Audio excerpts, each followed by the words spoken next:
last, but this is the way it is. We'll find a different route, a different fugue next time. Now, music was always part of your life, or not? No, not at all. In fact, contrary to Boris and Vessa, I think my parents sincerely hoped I would never play the violin, because my sister, who's 3 years older, had started the violin at primary school, and it was so hideous that we all begged her to give it up. So there was absolutely no way that I was going to put myself through that ordeal. But music was always on in the house. My dad's an actor, and he was always in West End musicals and things, so there was plenty of music going on. And I loved classical music, and so, you know, there was plenty of music around. And it was actually when I was 6, nearly 7, I got ill with chickenpox. And I was really bored in bed because none of my friends were allowed to visit me, and it was just my mum at home. My dad was actually away on tour, and my sister was at school, and so I said to my mum, would she please buy me a recorder, because my friends at school were learning the recorder, and so it would give me something to do. So she said, okay, I'll buy you a recorder if you will leave me alone for half an hour, because I've really got an awful lot of things to do. So she gave me the recorder and the book, and after half an hour, I went to her. She said, what's wrong with your book? I said, absolutely nothing, it's brilliant, but I need the next one now. And it was, you know, it was actually quite easy, because there was a diagram of the note, and there you had to put your thumb and your finger, and that was an A, and then you put, you know, a couple more fingers on, and that was a B. So I taught myself to read the treble clef, and I really liked it. And then when I got better and I went back to school, I wanted to play the piano, but then I decided I did want to try and play the violin. And so my mum went to the violin teacher and said, my daughter's very musical, please can she play the violin? He said, no, she can't start until she's 8 in the senior school. And my mum said that she's very musical, at which point the violin teacher said witheringly, Mrs. Little, all mothers say their daughters are musical. So my mum said, no, she's really musical. She taught herself the recorder in half an hour and she's got perfect pitch. And so he agreed to give me an ear test, and he was very excited. He said, Mrs. Little, you know your daughter's very musical.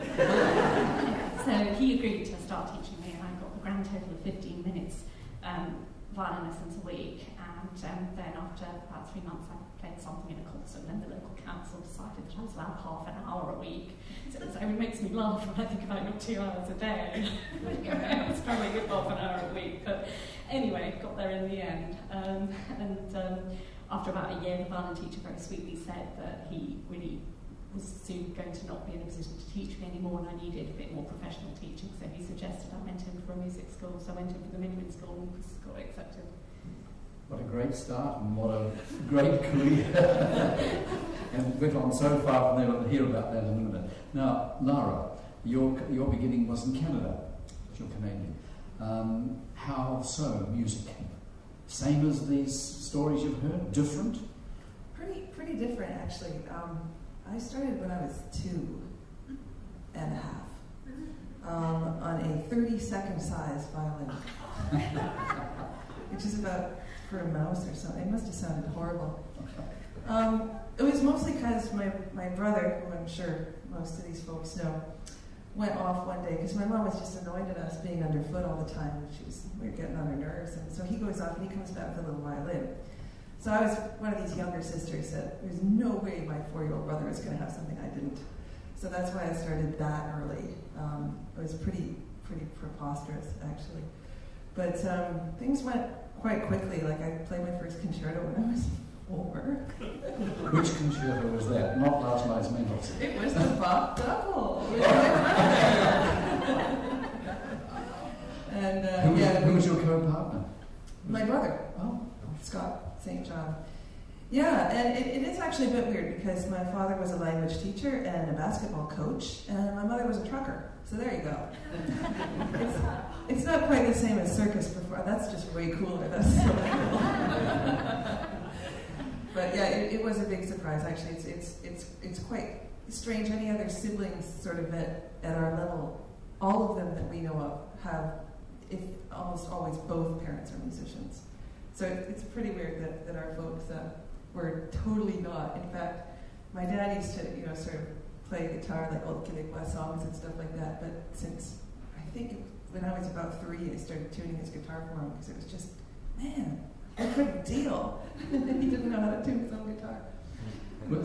was there ever a point where your parents said, well, first you really have to consider getting a real job? There's no career in music. Did that ever happen to you? Well, you know, we sort of had a career since the age of 4 and 6, so they never really were thinking about real jobs, I think, at that point. And it's just something, it's kind of a weird, I mean, I'm sure everybody here is the same, but it's just weird. You never really did anything else. I mean, I kind of did lots of other things later on, but at that point, it would have been weird not to, you know, to become an accountant, or Any here? Yes, accountancy is a great profession. But I guess, you know, if you're sort of already sort of successful and a path is laid and yet it may be narrow, there doesn't really seem that much reason to stray from it, perhaps. Okay. Now we'll go to Vesa to ask the question, what was the first competition or a competition you entered that really helped you along, and why do you think it did?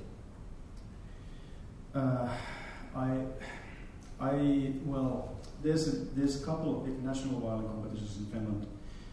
I had never been in an international competition, and those national competitions in a small country, of course, if you're successful, it makes a difference. I mean, you're suddenly known as a violinist. But did it make a difference? Maybe it did in a way. At the same, I think the most successful competition for me was the string quartet competition, in fact, which we won the same year. I was working in the orchestra, Igor Petronyi conducting, and I think it was a great year for me as a musician. The string quartet we suddenly got many concerts, which of course is great for a young lad, as I was then, to play chamber music.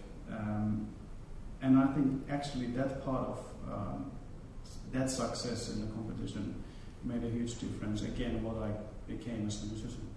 Did that answer your question? Well, yes, the competition played a part in your life, especially in chamber music. Yeah. I mean, I won the national competition, which of course was nice, but yeah, as I said, the string quartet competition somehow was more valuable for me. Tasman, did you ever have to face a panel of judges? Yes, absolutely. Probably the first, well, I went in for various prizes because there were various things that you could do to get money to study and things like that. And there was one competition that I steadfastly failed every single time, never got through the first round. So I gave up on that one. And then when I was about 16, I went in for the BBC Young Musician of the Year, which was the televised competition. It was, in a way, it was quite controversial because of the age of the competitors. And the top age was 18 or 19. I was 16, I was the youngest person in the string finals, and I certainly hadn't thought that I was going to get anywhere near that. I thought it would just be interesting to kind of test the water, see how I was going in relation to, you know, to other people nationally. So I was really surprised when I got into the string finals. I came third, which, you know, was sort of disappointed by that time because I thought, oh gosh, well, you know, maybe I might do quite well here.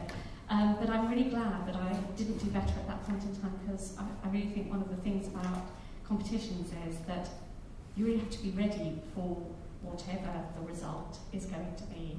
I definitely was not ready at 16 to win that competition. I'd have gone on to a merry-go-round of all sorts of concerts that I had no repertoire for or anything like that. So to this day I'm intensely grateful that I didn't win it.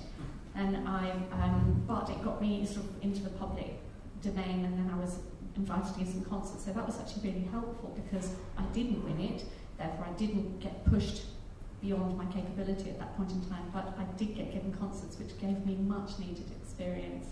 And then a bit later I went into the international competition, and then you win an international competition, which was the first time I met Dean. And Sorry, so the flesh, it was, the name I'm wrong. But anyway, I went into the flesh, that was another disaster, didn't do very well there either. But I went in for the menuing competition and I got the silver medal for that, and the person that won it was from China, and he went, sort of taken back to China and not allowed out to come and do some of the concerts. So I got given the concerts that he couldn't do, so that was quite good too. So yes, competitions have shaped my life. The only one I've ever won was the quite prestigious gold medal at my at the Guildhall School of Music, where I was studying, and that was great because that was a fantastic experience. I played the Brahms Concerto and I absolutely loved playing the Brahms Concerto, and then I went and won it, and I thought, right, okay, that's fine. I've won something, now I'm going to stop. I'm going to ask the next question, following on from Cho Lin. Can I ask you this question? Do competitions ever stop? Do you ever stop being a competitor? No, I don't stop, especially on a tennis court. He knows that, yes. No, I think you know, everybody works differently. Everybody's mind works differently, and I find myself feeling not competitive toward other violinists, but I think I'm just very driven about what I want to achieve and what I think is perhaps the best way I can play the violin. So and just in general about, you know, life, about whatever goal I've set out to do, and if it's important enough for me to focus entirely on that, then I should devote only my 110% on it. And so in that sense, I remain competitive to this day because I just want to do whatever it is that do it my best, you know, highest level. Whatever it is, sometimes it's music, sometimes it's tennis.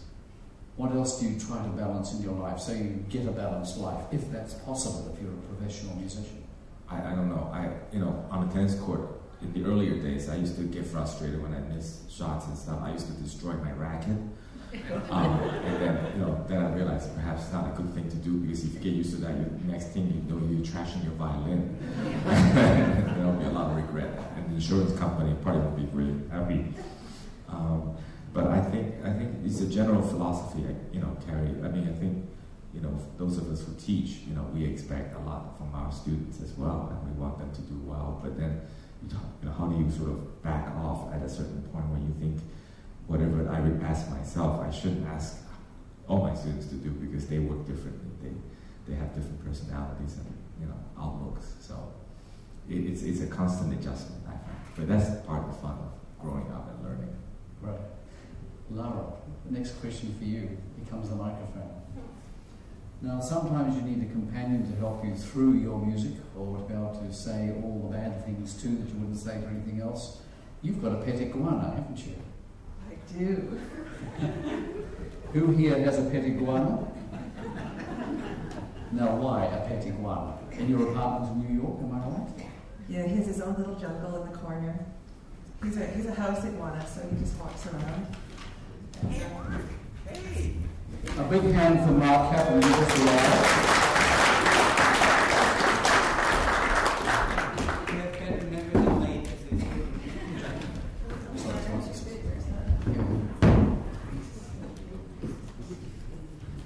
But actually, one thing I'm super excited about being in New Zealand for is to meet a tuatara. That it's just my dream. In fact, on our day off here, I'm thinking of convincing someone to take me to Invercargill, where they have that the sort of the hatchery. So they're fascinating. Mesozoic lizards, only in New Zealand. You should be very proud. But your kind of lizard can grow to very large size. Our tuataras are about this big. That's true. I mean, actually, most reptiles, they grow till they die. So the largest is always the eldest. And my little guy should eventually reach about 6.5 feet, nose to tail. How's that in an apartment? Komodo dragon, right? He's a blue diamond green iguana. So, yeah. Komodos are far bigger. They can reach alligator size. So. They also have bacterial saliva, which is not good. Komodos are not good pets. Thanks, Lara.